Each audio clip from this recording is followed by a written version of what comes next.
이제 예배가 시작됩니다. 성도님들의 온 몸과 마음을 예배로만 집중해 주시기 바랍니다. 이제 다 함께 묵도하심으로 어버이일 주일 낮 예배를 하나님께 드리겠습니다.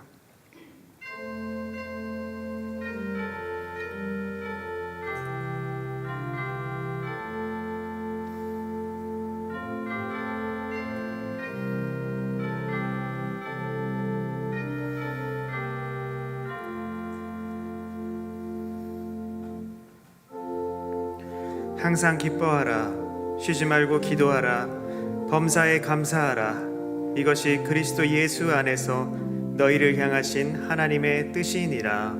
아멘. 하늘에 계신 우리 아버지여, 이름이 거룩히 여김을 받으시오며 나라에 임하옵시며 뜻이 하늘에서 이룬 것 같이 땅에서도 이루어지이다. 오늘날 우리에게 일용할 양식을 주옵시고 우리가 우리에게 죄 지은 자를 사하여 준 것 같이 우리 죄를 사하여 주옵시고 우리를 시험에 들게 하지 마옵시고 다만 악에서 구하옵소서. 내게 나라와 권세와 영광이 아버지께 영원히 있사옵나이다. 아멘.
교독문 제98문 어버이 주일입니다. 제98문을 함께 교독하겠습니다. 내 부모를 공경하라.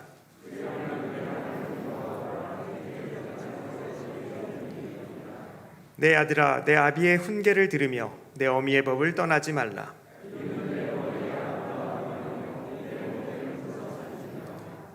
너를 낳은 아비에게 청종하고 내 늙은 어미를 경히 여기지 말지니라.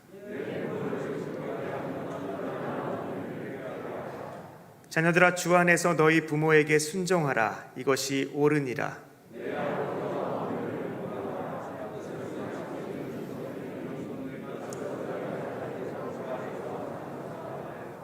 아멘.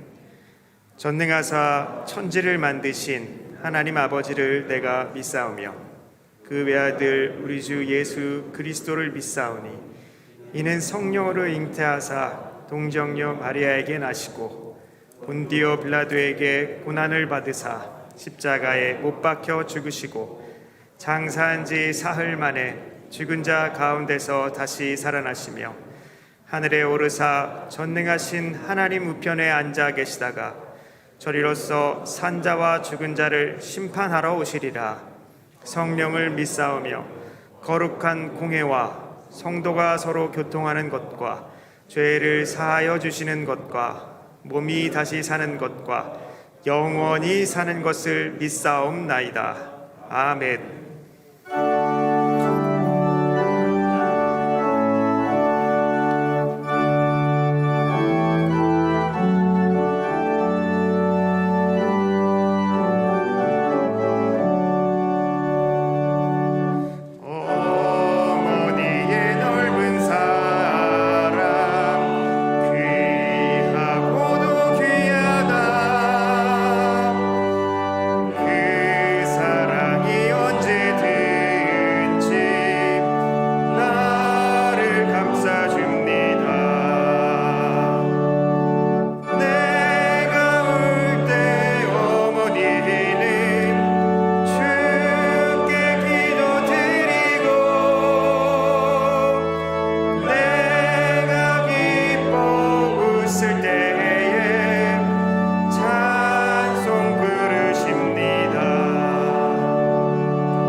너는 내 것이라. 내가 너를 구속하였고 지명하여 불렀나니 너는 내 것이라.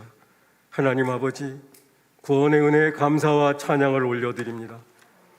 보혈의 피로 정케 하시고 주님의 선하신 뜻대로 인도하시며 거칠고 험한 세상 속에서 세밀하게 보호하시는 자비와 긍휼을 베풀어 주심에 무한 감사를 드립니다.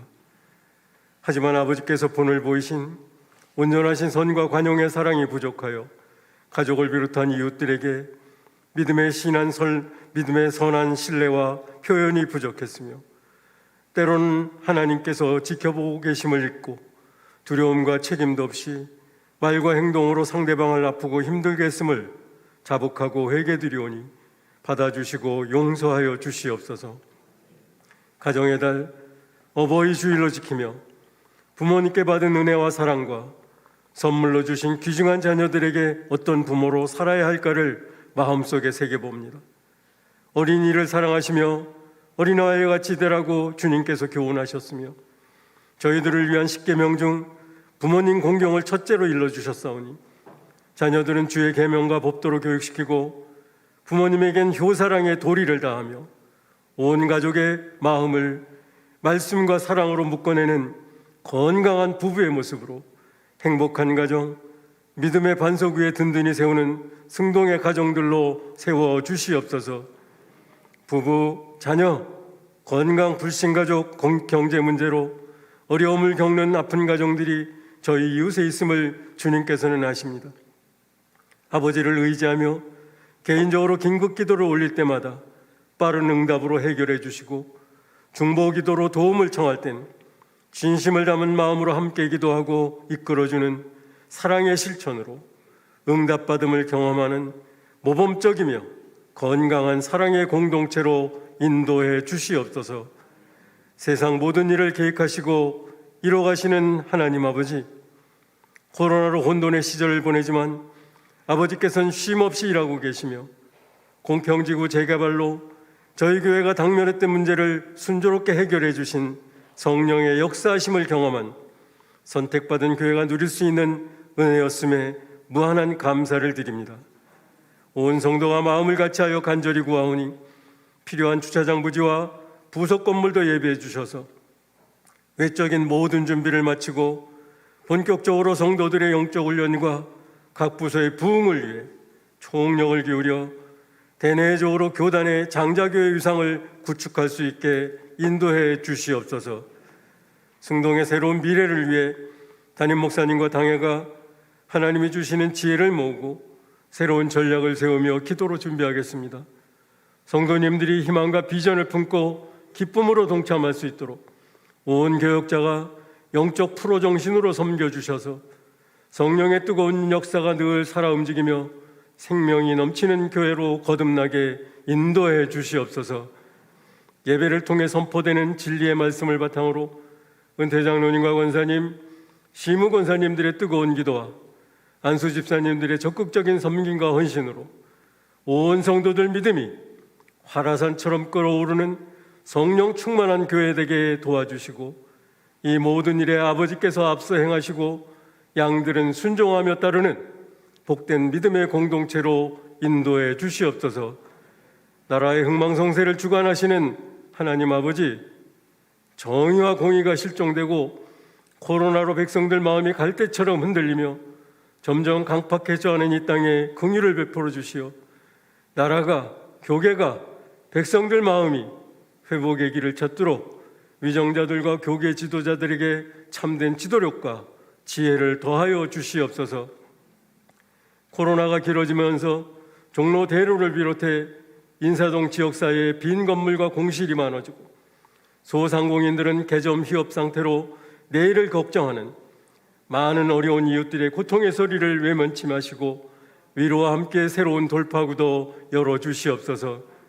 저희 교회가 그들의 손을 먼저 잡아주며 어려운 고통의 시간 속에서 해결자 되시는 하나님을 만날 수 있게 복음을 선물로 전하는 역할을 담당케 하시옵소서. 이제 담임 목사님께서 기도로 준비하신 말씀을 선포하십니다. 진리의 말씀에 붙잡혀 은혜와 감사를 누리는 시간 되게 하시고 자녀된 삶의 부족함을 느끼는 회개의 마음도 주시어 복음 안에 들어있는 정신과 가치관을 따라 나는 잘 살고 있는지, 내가 달려가고 있는 길은 옳은지 자녀로서의 정체성을 수시로 점검해보며 하나님께 묻고 확인하는 은혜 충만한 삶이 되게 인도해 주시옵소서. 사정이 여의치 못하여 실시간 영상 예배로 드리는 성도님들도 말씀을 받는 시간 마음의 기쁨을 누리게 하시고 참된 믿음의 터를 다지는 성도님들 가정으로 세워주시옵소서. 특성을 올리오니 기쁘게 받으시오며 기도하는 마음으로 함께하는 성도들에게 감동을 주시고 특성자의 수고에 큰 위로와 은혜를 더하여 주시옵소서. 세세히 구하지 못한 주일학교 교육자님들과 교사님들과 예배를 위해 보이지 않게 헌신하시는 귀한 동역자들의 손길에 복을 주시고 해외 선교사님들 모든 사역지를 눈동자처럼 지켜주시옵소서. 특별히 코로나19 상황이 매우 심각한 인도 선교지의 종의 교회 내 목회자들과 성도들을 위해 하나님께서 예방과 치료의 손길을 베풀어 주시어 어려운 가운데서도 하나님의 사랑과 긍휼을 경험케 도와주시옵소서. 예배의 시종을 사단이 틈하지 못하게 지켜주시고 아버지께서 홀로 영광 받으시옵소서. 모든 말씀 예수 그리스도 이름으로 기도드립니다. 아멘.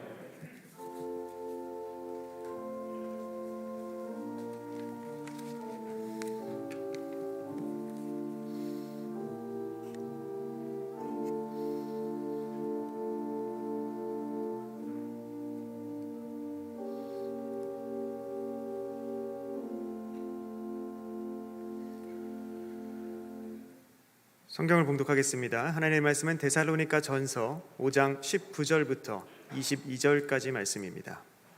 데살로니가 전서 5장 19절부터 22절까지의 말씀을 제가 봉독하겠습니다. 성령을 소멸하지 말며 예언을 멸시하지 말고 범사에 헤아려 좋은 것을 취하고 악은 어떤 모양이라도 버리라. 아멘. 이제 특성으로 하나님께 영광을 돌리겠습니다. 이어서 범사에 좋은 것을 취하라 라는 제목으로 담임 목사님의 말씀 선포가 있겠습니다. 많은 은혜 받으시기 바랍니다.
아멘. 은혜로운 찬양 감사드립니다. 오늘은 어버이 주일로 우리 하나님 앞에서 그렇게 보내게 됩니다. 우리 자녀들이 어린이날 되면 뭐 떼를 쓰기도 하고 뭐 선물 사달라 그러기도 하고 이렇게 하지만 그들의 인생 가운데서 어떤 선물보다도 가장 값지고 또 의미 있는 그런 그 선물은 부모님 자체일 겁니다. 그래서 때가 되고 또 철이 들고 하면 그런 부분들은 이제 깨달아서 더 알게 되겠죠. 우리 믿음의 부모님들은 또 그 일반적인 부모님들도 다 귀하시지만 더 믿음으로 살아내 주시면서 또 교회의 어른의 역할들도 감당해 주시고 또 그 자녀들에게 믿음의 본으로서의 그 선배된 삶을 또 살아가 주시기도 하시기 때문에 더 저희들에게는 귀하고 또 소중한 분들이신 것 같습니다. 오늘 원래는 들어오실 때 저희 또 우리 자녀들이 가슴에 이렇게 꽃도 달아드리고 이렇게 해야 하는데 코로나라 접촉하고 이런 부분들에 대한 그런 또 부담들이 있어서 각 자리에 지금 보시면 꽃이 다 놓여 있습니다. 그래서 뭐 이미 달고 계신 분도 계시고 또 이제 아직 안 달고 계시는 분도 계시지만 저희가 함께 이 시간에 같이 한번 꽃을 그렇게 한번 달아보는 시간을 갖도록 하겠습니다. 네. 뭐 꽂아 두신 분들은 그대로 계셔도 됩니다.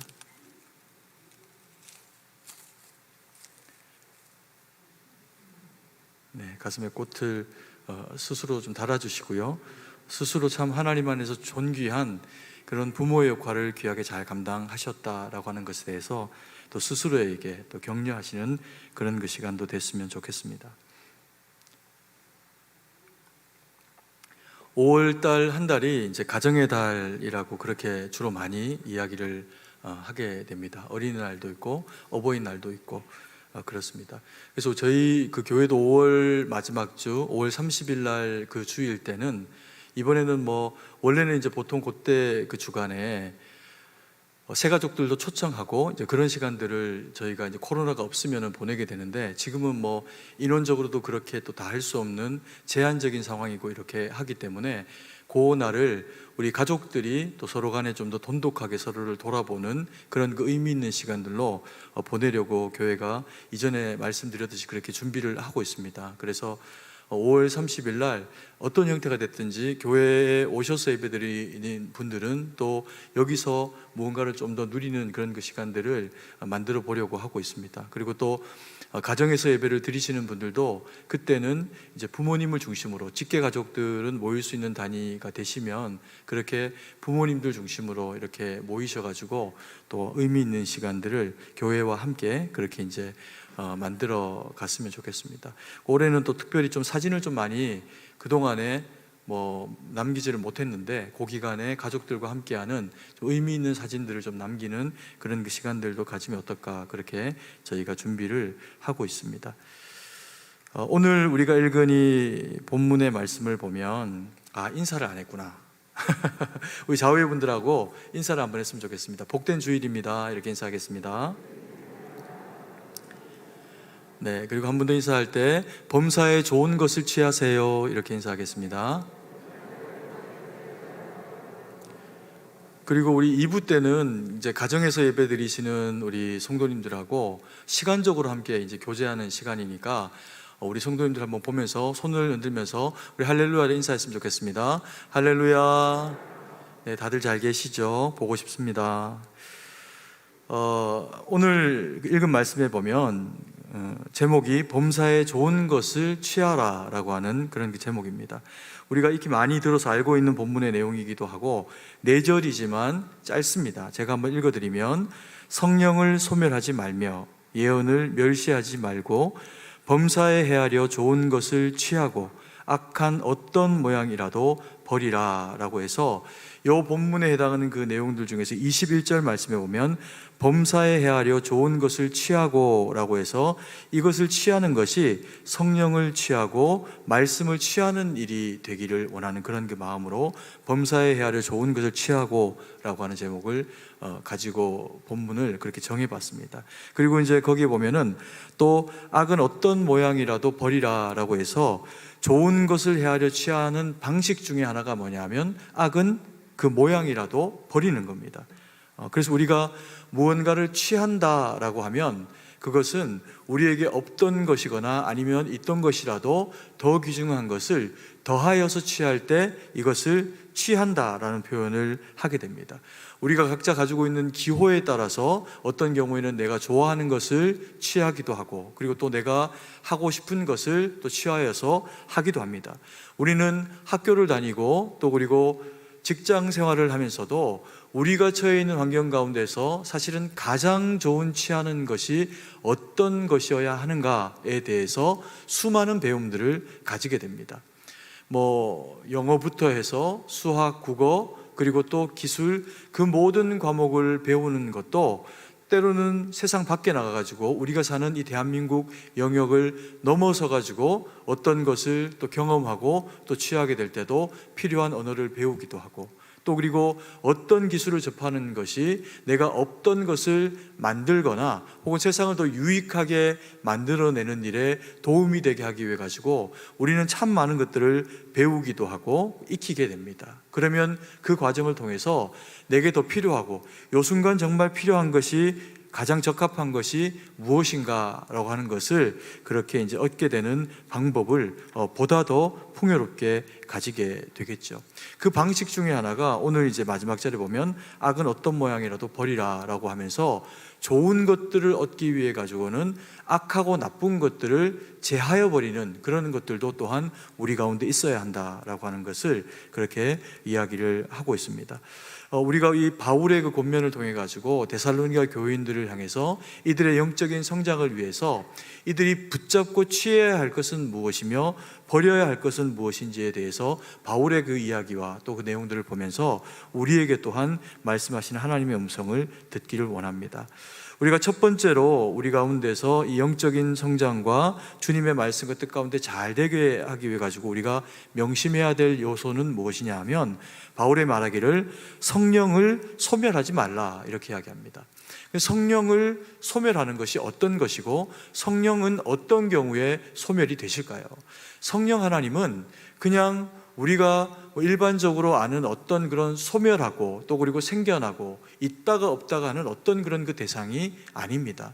성령 하나님은 지극하신 하나님의 거룩한 영이시고, 그리고 또 창세 때 성부 하나님과 성자 예수님과 성령 하나님이 그 자리에 함께 계시면서 창조를 이루어낸 대상이십니다. 그리고 그 창조를 이루어낸 지구라고 하는, 우주라고 하는 대상 가운데서 시간을 통하여서 어떤 일들이 진행이 되어질 때 그때 한 번도 자리를 비우거나 존재감 없이 계셨던 것이 아니라 구약 시대에나 예수님이 오셨을 때에나 그리고 또 지금 이 시절에나 성령 하나님은 언제나 계시면서 우리 가운데 역사하시는 하나님으로 그렇게 존재하고 계십니다.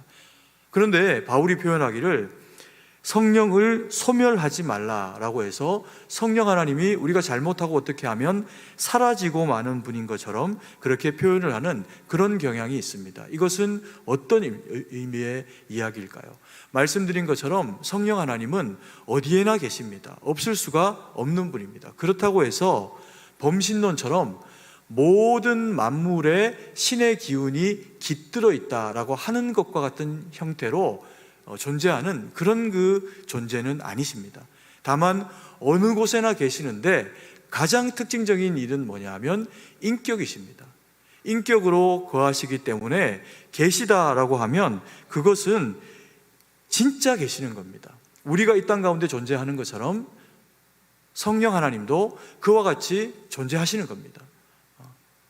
그러면 어떤 형태로 성령 하나님이 존재하셨냐라고 하면, 하나님이 인격이시면 이 인격은 인격과 인격이 만나는 것에서 가장 많은 비중을 두고 일을 하십니다. 그래서 성령 하나님이 아니 계신 곳이 없으신데, 아니 계신 곳이 없이 일하시는 그 하나님의 일하심 가운데는, 그 계심에는 반드시 무엇이 존재하냐면 하나님의 사람들이 존재합니다. 그래서 이스라엘 백성들이 팔레스타인 지역에 살고 그리고 예루살렘 지역에 거주하여 모여 살면서 성막으로도 성전으로도 하나님을 모시고 거기에 지성소 가운데 주의 임재를 모시고 살아가게 되었을 때, 그 지역이 거룩하기 때문에 하나님이 거기 임재하신 것이 아니라 하나님이 불러 세우신 하나님의 백성들이 거기에 있고 약속으로 하나님이 만나 주시겠다라고 약속하신 성소와 지성소가 예루살렘 가운데 있었기 때문에 이스라엘 백성들이 거주하는 땅이라 성령 하나님이 거기에 임재하셨다는 겁니다. 그래서 성령 하나님은 하나님의 백성이 있는 곳에는 어디든 임재하십니다.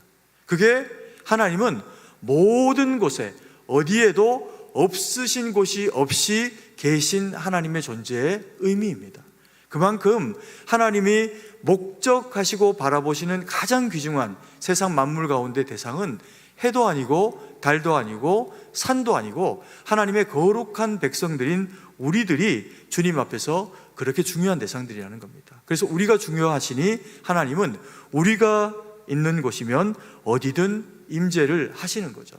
그래서 예수님께서 우리의 죄를 위해서 십자가를 지시고 그리고는 십자가에서 돌아가셨을 때 성전에서는 위로부터 아래로 휘장이 찢어지게 됩니다. 하나님의 가슴이 찢어지듯이 찢어지게 됩니다. 그리고는 더 이상 물리적인 환경으로서의 이스라엘과 그리고 또 예루살렘 성전 가운데 머무를 더 이상의 이유가 없으셨던 성령 하나님은 예수 그리스도로 말미암아 그 보혈의 공로로 택한 바 되어진 우리를 성전 삼고 우리 각 사람의 심령 가운데 임재하시게 됩니다. 그래서 성령 하나님은 그때부터는 장소적인 개념이 아니라 하나님의 사람, 하나님의 백성인 각 사람 우리들의 마음 가운데 지성소로 임재를 하시게 된다라고 하는 거죠. 그래서 이것이 참으로 우리들에게는 유익한 일이요 영광스러운 일이라고 하는 겁니다. 그 계기를 통해 가지고 우리는 주님의 기름 부으심을 받은 주의 거룩한 백성, 하나님의 자녀가 되는 겁니다. 그러다 보니까 하나님의 자녀인 우리에게 우리가 주의 백성이 되면 주님의 성령은 그때부터 떠나가시질 않고 우리 마음 가운데 항상 언제나 머물러 계십니다. 심지어는 우리가 죄를 범하고 어리석은 일 가운데로 들어간다고 하더라도 그렇다고 해서 그때부터 주님이 우리를 떠나가시고 버리시는 것이 아니라 우리 가운데 거하시면서 함께 고통하십니다. 성령 하나님이 우리 가운데 함께 고통하시니 우리의 마음도 우리의 죄로 말미암아 고통스러운 상황을 경험하게 되는 지경으로 이제 거하게 됩니다. 그래서 하나님의 자녀가 죄를 범했다고 성령 하나님이 당장 막 떠나가시고 소멸되시고 이런 것이 아닙니다. 그럼에도 불구하고 바울이 뭐라고 이야기합니까? 이것을 굉장히 두려워하면서 소멸하지 말라. 소멸되는 대상이 아닌데 성령 하나님을 소멸하지 않도록 해라 라고 하는 요청을 합니다. 어떤 때에 성령 하나님이 우리 가운데서 소멸되어지는 것과 같은 상황을 가지게 될까요? 그게 22절의 말씀, 악은 어떤 모양이라도 버리라 라고 하는 이 말씀에 해당하는 말씀입니다. 그래서 우리가 죄를 범하고 그리고 또 우리 마음 가운데 악이 거하고 그렇게 되면 성령 하나님이 그 가운데서 일할 수 있는 장이어야 하는데 일할 수 있는 활동력이 위축이 되어버리는 상황이 발생을 하게 됩니다. 왜 그럴까요? 죄는 하나님과 우리 사이의 심령의 거리를 조절하게 만들어버립니다. 아담과 하와가 하나님 앞에 범죄하였을 때 그들은 에덴에서 주님과 함께 영원히 살기 위해서 지음받은 피조의 대상이며 하나님의 거룩한 자녀입니다. 근데 그들이 선악과를 따먹고 하나님처럼 되고자 하는 그 죄의 상태로 들어가게 되니까 그걸 따먹고는 죄를 범하게 됩니다. 그 이후에 어떻게 됩니까? 에덴 동산이라고 하는 하나님이 거주하시는 곳에서 하나님의 낯을 피하여 숨고 싶은 마음이 그들 마음 가운데서 일어나게 됩니다. 그래서 한 선택이 뭐냐면 나무 뒤에, 나무 기둥 뒤에 숨게 되는 모습을 가지게 되는 거죠. 그렇다고 숨겨지지 않습니다. 아담아, 왜 네가 거기 있냐? 물으시죠. 성령 하나님이 우리의 어리석음과 연약함을 통해서 사라져버리는 분은 아니지만 죄가 우리 마음 가운데 들어와서 그 죄가 우리를 주장하려고 하는 그 마음으로 우리의 마음을 회방하면 우리 스스로 하나님의 임재를 자꾸 무시하고 외면해야만 그 죄와 타협하며 어떤 일들을 감당할 수 있기 때문에 하나님에게서는 숨고, 그리고 죄와는 이야기를 나누려고 하는 악과 가까워지고 싶은 마음이 우리 마음 가운데 생길 수가 있다라고 하는 겁니다. 그래서 이 성령을 소멸하지 말라라고 하는 이야기는 다른 표현으로 하면요, 악은 모양이라도 그 마음 가운데서 버리라라고 하는 표현과 다르지 않은 표현입니다. 그래서 우리의 마음이 성령 하나님의 임재하심으로 충만하게 되어져서 우리가 주의 말씀과 뜻 가운데 서게 되면 우리가 이 마음을 지켜갈 수 있는 그런 이제 상태가 되는 거죠. 그래서 성경은 사람으로 하여금 말씀으로 그 마음을 채우고, 그리고 그 마음을 지키기를 요구하고 있습니다. 구약시대에 하나님 앞에 이것을 제일 잘 감당한 사람 중에 한 사람이 다윗이죠. 그래서 주님이 평가하시기를 그는 하나님과 마음이 합한 사람이다, 이런 표현을 그에게 하십니다. 그래서 다윗이 행하는 그 모든 일들 가운데는 어떻게 하면 이스라엘과 하나님을 기쁘시게 할까에 대해서 온통 그 시선이 맞추어져 있는 선택과 그 결정들을 해나가는 경우들을 보게 됩니다. 원수를 죽일 수 있는 상황에도 하나님이 원치 않으시니, 그 마음 가운데서 동의하지 않으시니 그렇게 행하지를 않는 겁니다. 신약시대가 되면 바울이라고 하는 인물이 등장합니다. 그가 처음에는 하나님을 회방하고 이스라엘 백성들의 핍박자로 등장을 하지만 다메섹 도상에서 예수 그리스도를 인격적으로 깊이 만나고 난 이후에는 자신의 인생을 온통 오로지 하나님 앞에 다 내어놓고, 그리고 단두대의 그 목이 떨어지는 상황이 이르기까지도 오직 예수 그리스도로 그 마음을 채우고 하나님의 백성들을 찾아가지고 열방을 흩어져 나아가면서 하나님의 말씀을 전하며 하나님의 사랑을 전하는 자로만 그렇게 살아가게 됩니다.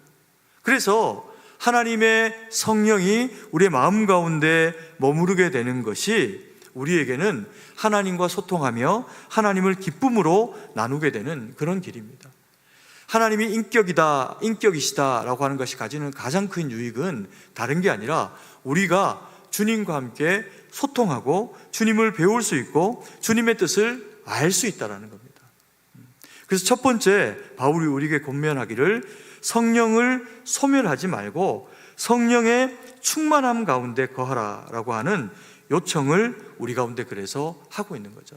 성령의 이 충만이 단순히 어떤 느낌이거나 어떤 상태에 머무르는 그런 것이 아니라, 성령의 충만은 하나님과 함께 동행하면서 우리가 주님으로 말미암아 우리의 마음이 충만하게 되어져 있는 상태를 성령의 충만이다라고 이야기를 합니다.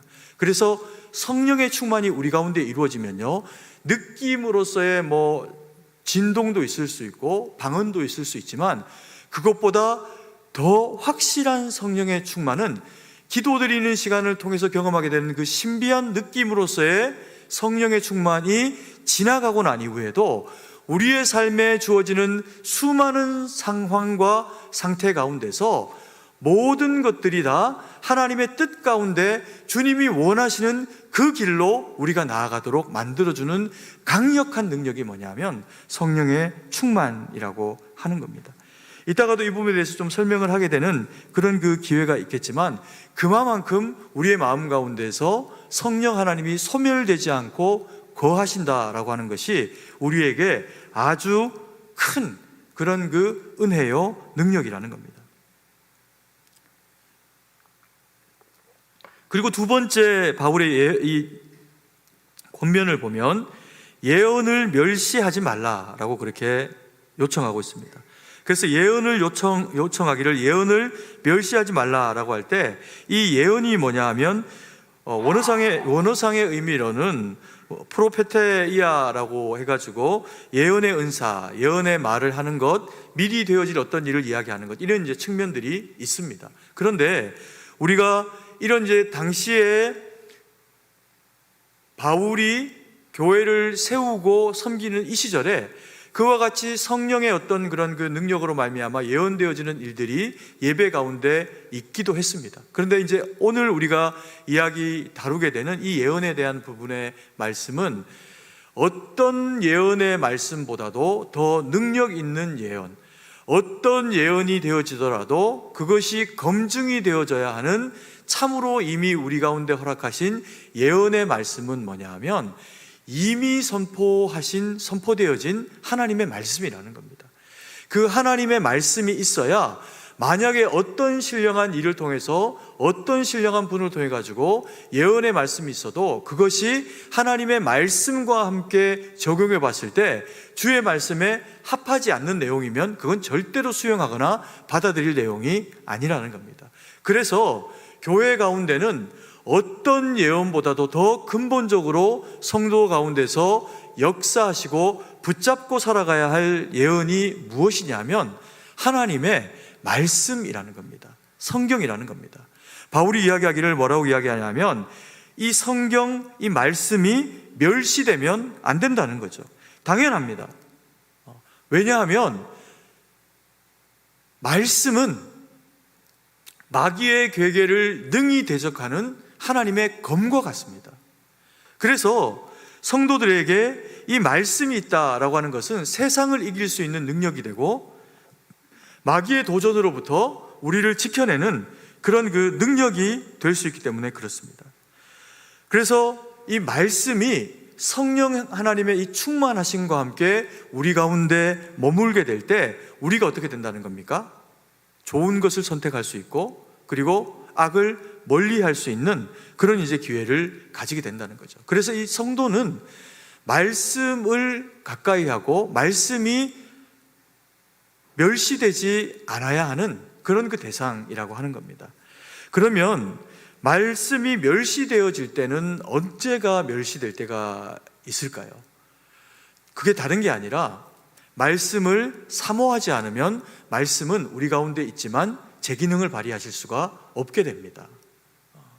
우리가 예배 때 하나님이 주시는 말씀을 사모하고 그리고 말씀을 통독하거나 큐티를 하거나 말씀을 읽고 묵상할 때 그 가운데 사모하는 마음이 없이 그래서 사모하는 마음으로 성령 하나님 앞에 말씀을 깨닫게 하시고 말씀을 달라고 요청함이 없이 하나님 앞에 기계적인 말씀으로 읽고 대하고 자리에 앉아 있으면 그럼에도 불구하고 특별한 은혜로 하나님이 말씀의 능력으로 은혜를 주시는 때도 있지만 그렇지 못한 때가 훨씬 더 많이 발생을 하게 된다는 겁니다.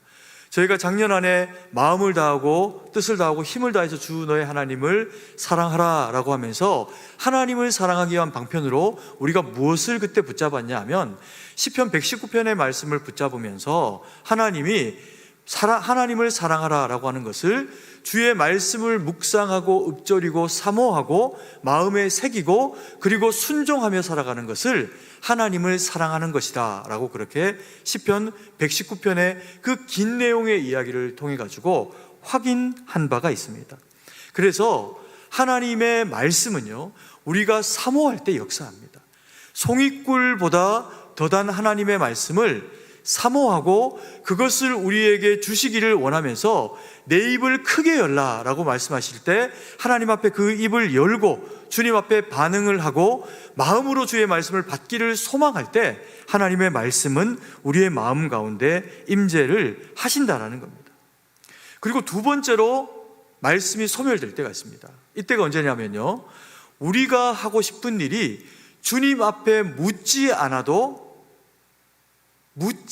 않아야 그 선택을 할 수 있을 것처럼 여겨질 만큼 무언가가 특별한 일을 하고 싶거나 특별한 결정을 하고 싶거나 그런 우리의 마음의 의지가 하나님 없이도 무언가를 하고 싶은 강력한 마음이 일어나게 될 때 우리는 말씀을 소멸하고 싶은 욕구가 생깁니다.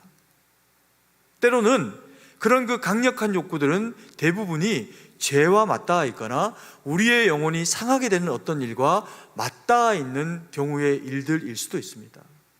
경우에 따라서는 하나님이 원하시지 않지만 명예욕이 내 마음 가운데 너무너무 일어나면서 내가 남들 보기에 더 높고 괜찮은 사람이 되고 싶은 욕구가 일어날 수도 있죠.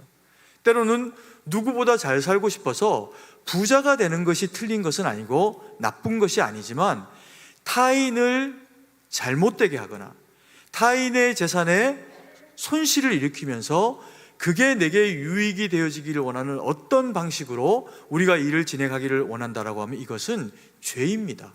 악에 가깝습니다. 모양이라도 버려야 되는 악에 가까운데, 이런 일들이 우리 가운데 엄습해서 몰려오면 우리가 어떤 선택을 해야 할까요? 하나님이 원하시는 그 선택을 해야 하는데 그러지를 못하고 죄가 우리에게 강력한 매력으로 이야기를 해주는 그 상황에 대한 이야기로 우리의 마음을 채우고 싶어 한다는 겁니다. 그리고 특별히 또 젊을 때, 청춘 남녀일 때, 이럴 때 성적인 어떤 그 매력과 유혹이 사람의 마음 가운데서 하나님의 사람이면 그러하지 않아야 하는 그런 그 일들에 대해서, 그런 그 성적인 악과 죄악들이 하나님의 말씀을 지워버리고 내가 그리스도인이다 라고 하는 것을 그 순간만큼은 잊어버리게 만들면서 세상이 하는 똑같은 방식으로 그와 같은 악들을 행하게 만들어버리는 그런 일들이 있을 수가 있다는 겁니다. 그때 하나님의 말씀이 어떻게 된다는 겁니까? 멸시를 받는다는 거죠. 네가 그리스도인이다, 네가 하나님의 말씀과 뜻 가운데 서기를 원한다, 너는 거룩한 자이니 내가 거룩한 것처럼 너희도 거룩하라 라고 말씀하시는 하나님의 말씀이 그 순간에 들리지 않는 것이 아니라는 겁니다. 들리지 않는 것이 아니라 귀를 막아야 한다는 겁니다. 귀를 막고 영혼의 주님의 이야기를 듣지 않아야만 실행할 수 있는 것이 모양이라도 취하게 되는 그 악이 주는 유혹이라는 겁니다. 그래서 악이 우리 가운데 일하게 되면 우리는 하나님의 말씀을 멸시하게 되는 상황 가운데로 나아가게 된다는 거죠. 그래서 예언의 말씀은 귀에 머물러 있는 것이 아닙니다. 예언의 말씀, 선포된 하나님의 말씀은 귀에서 어디로 내려야 합니까? 머리에서부터 가슴으로 내려야 합니다. 가슴으로 내리는 이유가 뭡니까? 순종하고 싶어 견딜 수 없는 마음의 상태가 되도록 우리의 마음을 하나님의 말씀으로 채워내는 겁니다. 순종하고 싶지 않은데 순종하는 거죠. 때로는 손해보고 싶지 않은데 하나님이 손해보라 하시면 일정 부분은 망하는 일이 아닌 이상 누군가에게 유익이 되어주기 위해 가지고 내가 선을 베풀어 주는 것이 더 하나님의 말씀에 합당하다는 겁니다. 요셉이 성적인 유혹을 받습니다. 그것도 강력한 유혹을 받습니다. 그랬더니 그가 하나님의 사람이기 때문에 선택할 수 있었던 방식이 뭐냐면 도망가는 일과 감옥에 들어가는 일입니다. 이게 좋은 선택이 아니죠. 저항할 수도 있지만 저항하면 상황은 더 어려워집니다. 때로는 세상이 우리를 그와 같이 얽매이고 어렵게 만들려고 할 때에도 믿음의 사람은 깨어서 주님이 원하시는 그 말씀을 붙잡고 그리스도인 다음으로 자신이 서 있는 자리를 지켜내면 그게 순종이고요. 그게 되어진 그 순종과 순종이 모여진 어느 한순간에 하나님의 역사는 세상이 감당할 수 없는 주님의 거룩한 성령의 물결처럼 우리 가운데 역사하시게 되어 있습니다. 그래서 기도하는 한 사람이 기도하지 않고 하나님을 모르는 한 민족보다 강하다는 겁니다. 그래서 성령이 소멸되면 안 되고요. 예언의 말씀이 멸시되면 안 된다는 겁니다. 그리고서 성경이 바울이 우리에게 세 번째로 권면하고 있는 내용이 뭐냐 하면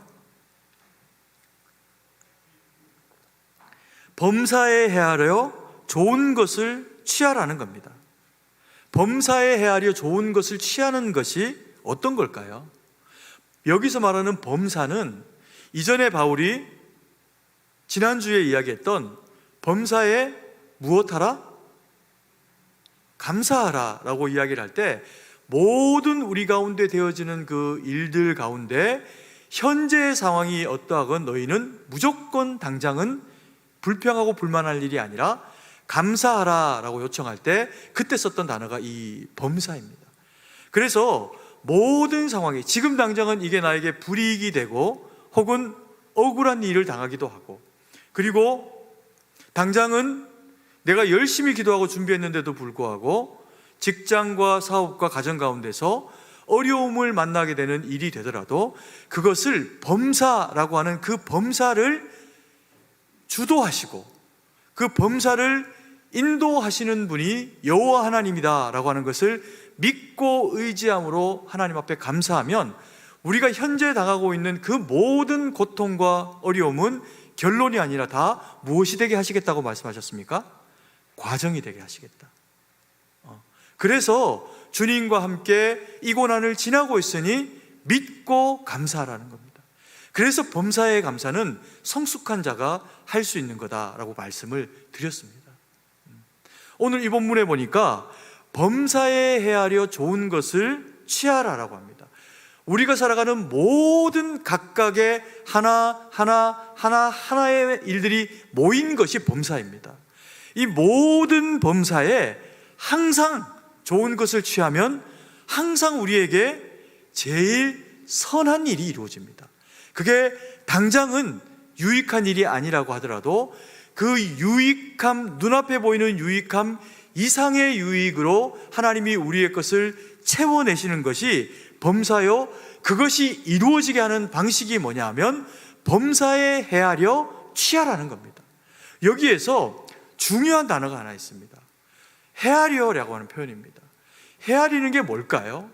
우리로 치면은, 우리말식으로 치면 이 헤아리다라는 것은 하나, 둘, 셋, 세는 겁니다. 요건 4개네, 요건 5개네, 혹은 이거는 1000명 정도의 즈음이네 라고 할 때 이걸 헤아려 라고 표현하고, 마음에서 어떤 생각들을 갈무리할 때 이것을 헤아려 라고 하는 그런 표현으로 표현을 하게 되어 있습니다. 그런데 성경이 말하는 이 헤아려는 파스라고 하는 범사이고, 그리고 또 도키마조라고 하는 단어를 써가지고 여기서 말하는 이 헤아려는 시험하다라고 하는 의미를 가지고 있습니다. 그러니까 시험하다라고 하는 의미가 뭡니까? 하나하나가 이것이 그러한지, 이것이 제일 좋은 것인지, 이것이 혹은 이것보다 더 좋은 것이 있는지를 시험하고 분별하고 그 중에서 제일 좋은 것이 무엇인지를 항상 점검하라는 이야기입니다. 그래서 이 말씀은 범사에 점검하여 범사에 시험을 해보아 가지고 가장 좋은 것이 무엇인지를 분별하고 그것을 취하라라고 이야기합니다. 그러니 범사에 좋은 일만 일어날 수가 있는 거죠. 이것을 할 때 한 가지 조심해야 될 일이 있답니다. 그게 뭐냐 하면 너희들의 범사, 너희들의 모든 상황 가운데는 선도 있지만 악도 있다는 겁니다. 그래서 악을 제하고 제일 좋은 것을 선택을 해야 되는데, 그 악을 제할 때 악을 어느 정도로 제하는 것이냐 하면 악은 그 어떤 것 모양이라도 버리라는 겁니다. 그리스도인들에게는 어떤 우리가 이루어내기 위한 어떤 방편을 취하기 위해 가지고 우리가 더 강한 사람인 것처럼, 그래서 심지어는 그러는 중에 악이 드러나게 되는 어떤 상황조차도 용납하지 말아라는 겁니다. 세상 사람들이 우리를 바라볼 때 우리에게서는 오로지 우리가 그리스도인이며 그리스도인다운 모습만 보이도록 하라는 거죠. 그게 악은 어떤 모양이라도 버리고 헤아려서 좋은 것을 선택하라는 겁니다.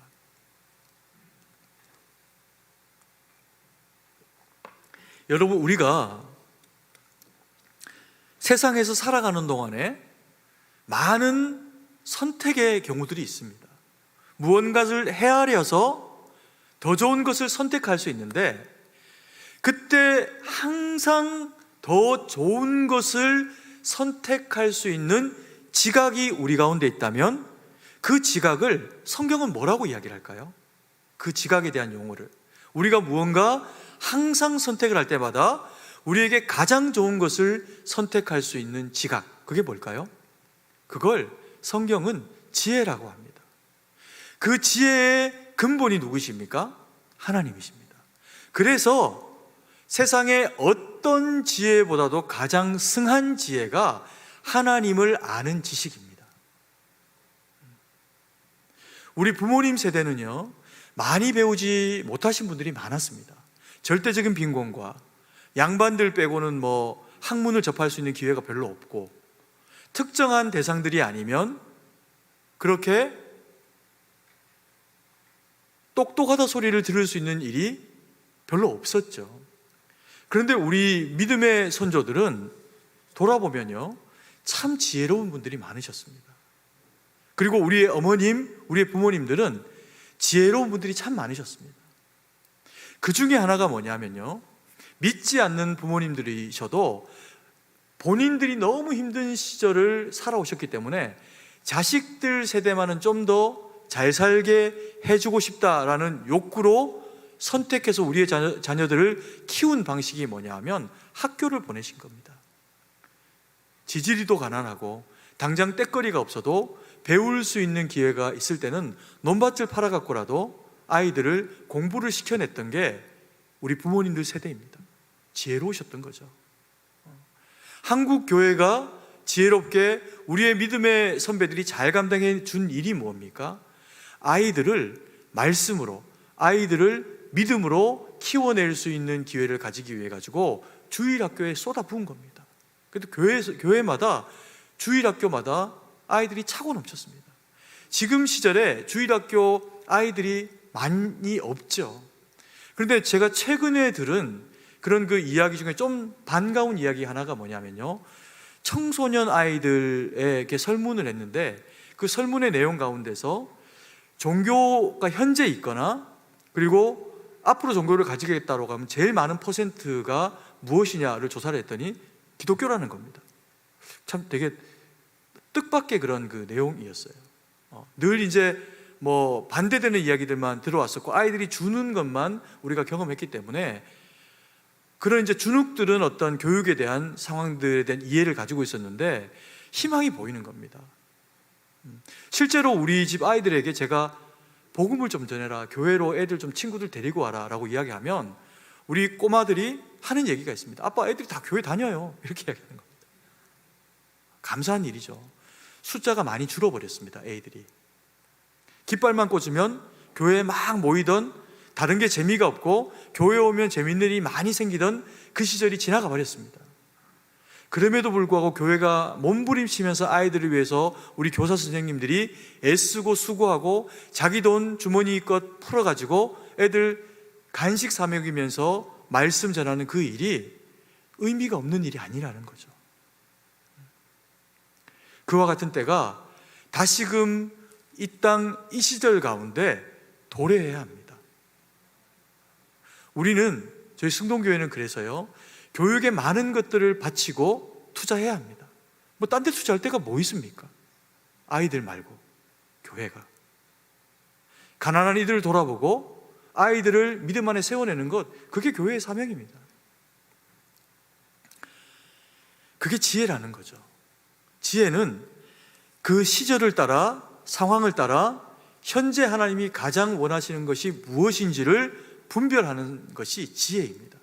근데 이 지혜가 있으면요, 학벌이 높지 않아도 결과적으로는 잘 살게 돼 있습니다. 왜요? 헤아려서 자기에게 가장 유익한 것만 하고 악이 되고 나에게 독이 되는 것들은 선택하지를 않는 것이기 때문에 시간이 지나면 그런 분들은 많이 지나거나 많이 배우거나 아니면 당장 많은 것을 가지지 않아도 시간이 지나면 부자가 되고 시간이 지나면 건강해지고 시간이 지나면 하나님이 쓰실 수밖에 없는 사람이 된다라는 겁니다. 그러면서 저희가 이 지혜로운 선택이 되기 위해 가지고 오늘 전했던 말씀을 한번 돌아보면요, 첫 번째 말씀이 무엇이었습니까? 성령을 어떻게 하지 마라? 소멸하지 말아야 했습니다. 성령을 소멸하지 않는 것, 그 반대되는 것이 무엇입니까? 성령이 충만한 것입니다. 여러분, 성령의 충만을 우리가 막 주여 삼창하면서 느낌으로 가졌던 시절이 있습니다. 그때도 귀했습니다. 왜요? 하늘의 신비를 맛보는 때였거든요. 그래서 주여 삼창하고 목이 쉬고 목이 터져라 주님을 간절히 찾을 때 성령의 충만을 경험했습니다. 근데 그 시절에 우리가 좀 아쉬웠던 것은 뭐냐면 그 성령의 충만을 유지하면서 살아가는 방식을 많이 잊어버렸습니다. 그래서 예배하고 돌아갈 때는 다 잊어버린 거죠. 은혜를 받고 돌아가서는. 그래서 하나님이 우리에게 원하시는 성령의 충만은 뭐냐면요, 성령의 충만으로 방언을 받는 것도 좋고 신유가 이루어지는 것도 좋고 놀라운 어떤 하나님의 은혜의 역사를 우리의 온 몸과 영혼이 다 경험하는 것이 좋은데, 그 경험이 우리에게 성령의 충만으로 이루어지면서 세상 밖에 나갈 때도 딱 봤더니 악이 분별되는 겁니다. 딱 봤더니 내게 해악을 미치려고 하는 자의 악한 소행이 눈에 보이는 겁니다. 그러면서 하나님이 우리를 보호해 내시기를 원하시는 강력한 하나님의 그 은혜의 역사가, 성령의 충만이 우리의 마음 가운데서 감동하면서 다윗처럼 인생의 매 순간에 어려움이 없는 것이 성령의 충만이 아니라, 어려움이 있음에도 불구하고 골짜기에 숨어들었음에도 불구하고 원수가 내 앞에서 나를 죽이려고 할 때도 불구하고 그 성령의 충만이 나를 통해서 일하시는 능력을 경험하는 겁니다. 그러면 악이 이름이라도 우리 가운데, 모양이라도 우리 가운데 드러내고자 하는 욕구를 펼칠 수가 없습니다. 그러면서 제가 정리해서 한 번 더 두 번째 말씀을 상기시켜 드릴까요? 예언의 말씀을 어떻게 하지 말아라? 어떻게 하지 마라? 멸시하지 마라, 훼손하지 말라는 겁니다. 이게 무슨 말씀일까요? 하나님의 말씀이 우리의 마음을 충만함으로 가득히 채우고 말씀을 사모하고 기도했더니 하나님의 말씀이, 성령의 충만이 우리 가운데 말씀과 함께 이루는 겁니다. 그러면 죄악이 우리를 손짓하고 내가 사랑해야 될 대상들을 미워하라고 유혹하고, 또는 형제 자매와 직장의 동료와 싸워서 해결하라 라고 하는 마귀의 도전과 그런 유혹이 있을 때 말씀으로 마음을 지키게 되는 거죠. 다른 말씀 하나도 기억 안 나도 됩니다. 나는 그리스도이다, 나는 그리스도인이다. 주님의 거룩한 백성이요, 이 세상 가운데서의 거룩한 구별함을 위해 가지고 주님이 나를 택하여 불러 세우셨다. 내가 오늘 교회에 나와 있는 것이 내 발로 나온 일도 아니고 우연히 온 것도 아니다. 하나님의 전적인 철저한 인도하심 가운데 그의 사랑에 밀려가지고 사랑받으러 나온 거다. 그랬더니 하나님의 말씀이 예배 가운데 우리에게 내가 누구인지를 자꾸 깨닫게 하시는 겁니다. 여러분, 우리는 세상을 이깁니다. 우리 믿음의 선조들이, 승동교회의 믿음의 선배들이 세상을 이겨줬기 때문에 우리의 128년이 있는 겁니다. 그래서 저는 우리가 128년 된 거 자랑할 이유가 없다는 겁니다. 우리의 선배들의 몫이었습니다. 우리는 자랑할 일이 아니라 또 겸손히 우리에게 주어져 있는 하나님의 말씀을 따라 마땅히 살아가야 할 그 믿음의 삶을 하루 1년, 2년 살아가면 우리의 믿음의 후배인 우리의 자녀들이 그 혜택을 누릴 겁니다. 그리고 우리를 자랑스러워 해줄 겁니다. 아멘이십니까? 그래서 성경이 우리에게 뭐라고 이야기합니까? 성령에 충만하니 악과 타협하지 마라. 성령에 충만하니 말씀을 받아라. 말씀이 훼손되거나 소멸되어지지 않기 위해 가지고는 악은 그 모양이라도 가까이 하면 안 된다. 헤아려 하나님이 너희 가운데 가장 좋은 것을 선택할 수 있는 지각을 지혜로 허락하셨니? 그러면 그걸로 뭘 하는 게 아니라 내 안에 있는 악을 제거하는 거다. 내 바깥에서 나를 유혹하는 악을 제거하는 거다. 그리고 성령의 충만으로 하나님의 말씀으로 우리를 다시 재건하여 세우면서 하나님 앞에 순종하며 나아가면 주님이 우리 가운데 역사하신다. 그래서 믿음의 사람들의 일에는 하나님의 참여하시는 남들이 보기에는 기적인데 내게서는 일상이 되어지는 하나님의 역사를 경험하고 나아가는 겁니다. 여러분, 우리는 일본어로 나 자신과 싸워야 합니다. 나 자신과 싸우지 않으면요, 누구와 싸우게 될까요?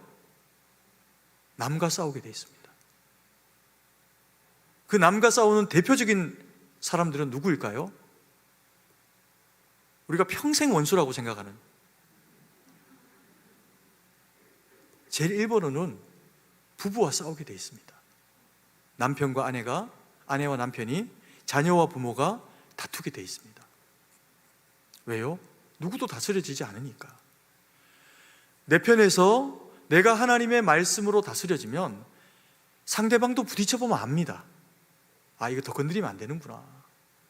가난하다고, 배움이 짧다고 업수이 여기면 안 되는구나. 왜? 저 사람 안에는 살아계신 하나님의 성령이 계시는구나. 그래서 그 사람 괴롭히면 꿀밤 맞는 겁니다. 누구한테요? 하나님 앞에. 그래서 싸움은 남하고 하는 게 아니라 자기하고 하는 겁니다. 내 안에서 자신과의 싸움에서 많은 부분을 믿음으로 우리가 싸워내고 믿음의 경주를 하고 나면 바깥에 있는 일들은 주님이 싸워주세요. 아멘이십니까? 그게 형통한 삶입니다. 그리스도인들의 삶 가운데 좋은 일만 늘 일어나고 남 보기에 그냥 부럽기만 한 삶이고, 저도 그랬으면 좋겠습니다. 근데 안 그렇더라고요. 얼마나 많은 시험에 떨어져 봤는지 모릅니다. 심지어는 운전면허도 떨어지더라고요. 그러나 그 모든 인생의 과정을 범사로 주님 앞에 올려드리면서 헤아려 주님 앞에 고통스럽고 눈물 나지만 기도하면서 아프지만 구하는 성령의 충만 가운데, 그래서 병들었다고 떠나가지 않는 하나님의 성령의 충만이 병든 내 육체 가운데 함께 하시면서 무슨 영화 제목처럼, 영화에 나오는 대사처럼, 아프니? 나도 아프다. 성령 하나님이 그렇게 말씀해 주시면서 내 마음 가운데, 육체 가운데 머물러 주시는 겁니다. 이겨내는 겁니다. 저도 이렇게 이야기하지만 자신 없습니다. 인생의 고통은 제가 당해보니까요, 그때그때 하나님을 붙잡는 것 이외에는 방법 없더라고요. 우리 성도님들의 삶의 형국과 상황이 어떤지를 목사인 저는 다 알 수가 없습니다. 그러나 알기 위해서 하나님 앞에 기도하고, 알기 위해서 몸부림하며 하나님 말씀 주시라고, 우리 성도님들에게 버텨내고 살아낼 수 있는 능력의 생명의 말씀 주시라고 구하고, 그리고 전하면 하나님이 일하시더라고요. 그 하나님을 사모하십시오. 그 말씀을 사모하십시오. 하나님은 성령의 충만으로 함께 하시면서 느낌이 아니라 역사하시는 하나님으로 저와 우리 사랑하시는 승동교회 성도님들의 인생과 직장과 가정과 그 모든 지경 가운데 역사하시면서 가장 좋은 것으로 헤아려 우리에게 넘치게 하실 겁니다. 아멘이십니까? 그 주님 붙잡고 살아가는 저와 우리 사랑하시는 성도님들 되기를 간절히 소망합니다. 기도드리겠습니다. 사랑의 아버지 하나님, 은혜와 사랑을 감사드립니다. 저희로 주님의 성령에 충만하게 하셔서 악은 그 모양이라도 버리게 하시고, 주여 저희로 하나님의 말씀 가운데 충만하게 하셔서 주여 예언을 멸시하고 소멸하고자 하는 어떤 죄악의 도전에도 말씀으로 이겨낼 수 있도록 함께하여 주시옵소서. 악은 그 모양이라도 버릴 수 있는 성령의 능력과 말씀의 지각으로 우리 가운데 함께 하셔서 아버지 하나님, 그지의 주님 앞에 구하여 하나님의 도우심을 구하오니 분별의 지각을 허락하셔서 주님의 눈을 가지고 이 세상을 분별하며 주님이 원하시는 것만 분별해서 당장은 내게 유익이 아니라 하더라도 하나님의 약속을 범사의 감사로 믿고 의지하면서 주님 앞에 기도하며 선택하는 일들마다 주의 영광만 드러나도록 함께하여 주시옵소서. 아버지 하나님이 말씀을 대하는 연약한 성도들이 있습니다.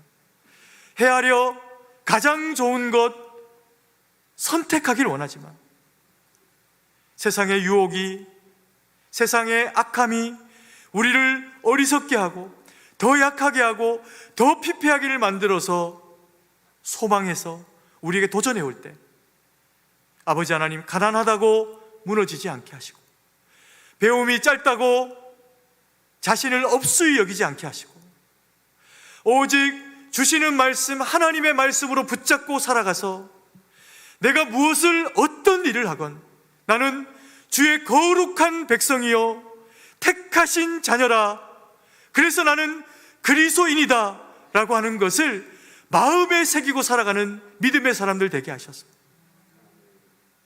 주님 영광 돌릴 수 있도록 은혜를 베풀어 주시옵소서. 그럼에도 주여, 병든 자 있습니까? 고쳐 주시옵소서. 지혜 없는 자 있습니까? 지혜를 구하오니 후히 주시고 넘치게 허락하여 주옵소서. 가난한 자 있습니까? 주를 위해 구별되어 그 재물 사용하고 하나님 영광 위해서 우리의 믿음의 선배들이 그렇게 살았듯이 주신 재물, 내가 없을 때 주신 재물, 주님이 주신 것인 줄 믿고 의지하고 고백하고 하나님 것인 줄 알고 주 앞에 드리기로 작정하고 살아가겠사오니 가난도 부하게 하여 주시옵소서. 그래서 오직 주님 영광만 드러내는 우리 승동교회의 모든 믿음의 백성 될 수 있도록 역사하여 주시옵소서. 주님께 모든 것을 의지하고 감사드리며 살아계신 주 예수님 이름으로 기도드립니다. 아멘.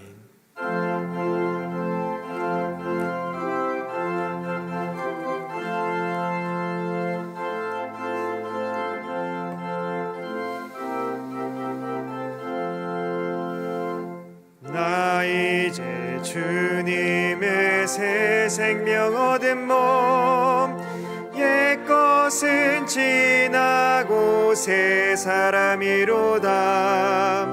그 생명 내 맘에 강같이 흐르고 그 사랑 내게서 해같이 빛난다. 영생을 누리며 주 안에 살리라. 오늘도 내일도 주 함께 살리라. 주 안에 감추인 새 생명 얻으니 이전에 좋던 것 이제는 값없다. 하늘의 은혜와 평화를 맛보니 주님을 기도로 주 함께 살리라. 영생을 누리며 주 안에 살리라. 오늘도 내일도 주 함께 살리라.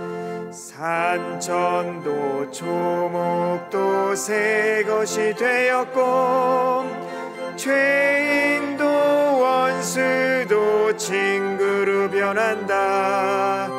새 생명 얻은 자 영생을 누리니 주님을 모신 맘 새 하늘이로다. 영생을 누리며 주 안에 살리라. 오늘도 내일도 주 함께 살리라. 주 따라가는 길 험하고 멀어도 찬송을 부르며 뒤따라가리라. 나 주를 모시고 영원히 살리라. 날마다 섬기며 주 함께 살리라. 영생을 누리며 주 안에 살리라. 오늘도 내일도 주 함께 살리라.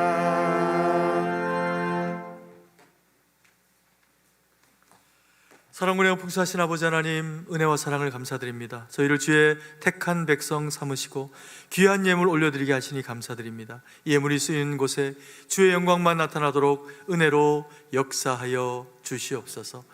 사랑의 아버지 하나님, 이 나라 이 백성이 참으로 어려운 시절들을 지나고 있습니다. 하나님, 경제적으로 또 문화적으로, 치안으로, 안보로, 그리고 정치적으로, 아버지 하나님, 코로나의 위중한 상황으로 하나님, 어떤 것 하나도 쉬운 세절을 보내지를 못하고 있사오니 우리 하나님의 성령께서 우리 가운데 함께 하셔서 치유하시고 회복하시고 낫게 하시고 영광 돌릴 수 있도록 은혜로 붙잡아 주시옵소서. 교회마다 성령에 충만하게 하시고 말씀이 넘쳐나게 하셔서 이 땅에 그리스도인이면 누구라도 한 사람 예외 없이 하나님의 말씀을 소멸치 않으며 성령을 회방하지 않고 하나님의 말씀과 뜻 가운데 순종해서 범사에 좋은 것을 취할 수 있는 지각을 주셔서, 그래서 이 땅, 이 백성을 하나님 앞에서 더 귀하고 아름답게 세워낼 수 있는 우리 모든 그리스도인들 될 수 있도록 역사하여 주시옵소서. 우리 승동교회가 그와 같은 일에 구별되어 쓰이기를 원합니다. 우리의 사랑하는 자녀들 가운데 대통령도 나오게 하시고 위대한 정치가도 나오게 하시고 한국을 먹여 살릴 만한 아버지 하나님, 그런 위대한 정치가도 반복되어 나올 수 있게 하시고, 문화적으로 아버지 하나님, 교육으로 어떤 모양 가운데 피폐되어져 있는 이 모든 상황 가운데서라도 헤아려서 가장 좋은 것으로 하나님 영광 돌려드리는 일꾼 되는 그런 우리의 자녀들이, 우리의 믿음의 사람들이 우리 승동교회를 통해서, 이 재단을 통해서 세워질 수 있도록 하나님 역사하여 주시옵소서. 그래서 성령의 충만을 주셔야 합니다. 말씀을 심령의 골수가 찔러 쪼개어지기까지, 어리면 어린 대로, 연로하면 연로하신 대로 생명의 말씀으로 수술하시고 생명의 말씀으로 채우시고 지혜롭게 하여 주시옵소서. 그래서 어떤 선택을 하고 나아갈 때마다, 때로는 코로나 때문에 좀 답답해도, 그래서 주어지는 여러 가지 여건상의 힘겨움이 있어도 하나님은 결국에는 우리에게 범사에 가장 좋은 때, 범사에 가장 좋은 것으로 헤아려 우리로 분별하시게 하는 그 때와 방식으로 우리를 채우실 것을 믿고 확신하오니 주여, 우리를 그와 같이 인도하시고 은혜로 함께하여 주시옵소서. 세계 열방에 흩어져 복음 전하는 우리 선교사님들과 그 지경과 삶 가운데 함께 하셔서 많은 이들이 이 어려운 중에 복음으로 돌아오게 되는 놀라운 은혜의 역사를 경험하도록 함께하여 주시옵소서. 주님께 모든 것을 의지하고 감사드리며 살아계신 주 예수님 이름으로 기도드립니다. 아멘.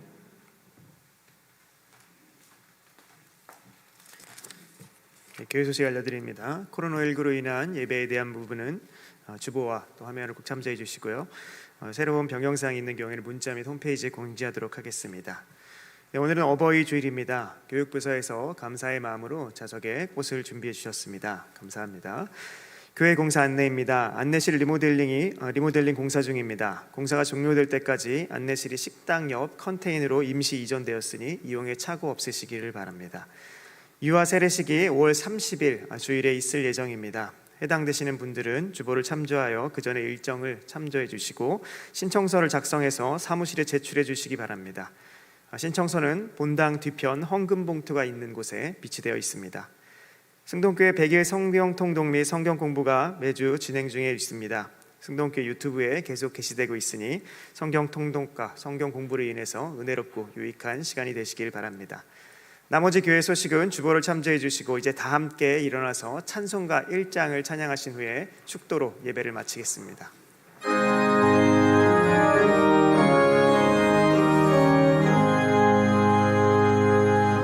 남북의 근원 하나님 온 백성 찬송 드리고 저 천사여 찬송하세 찬송 성부 성자 성령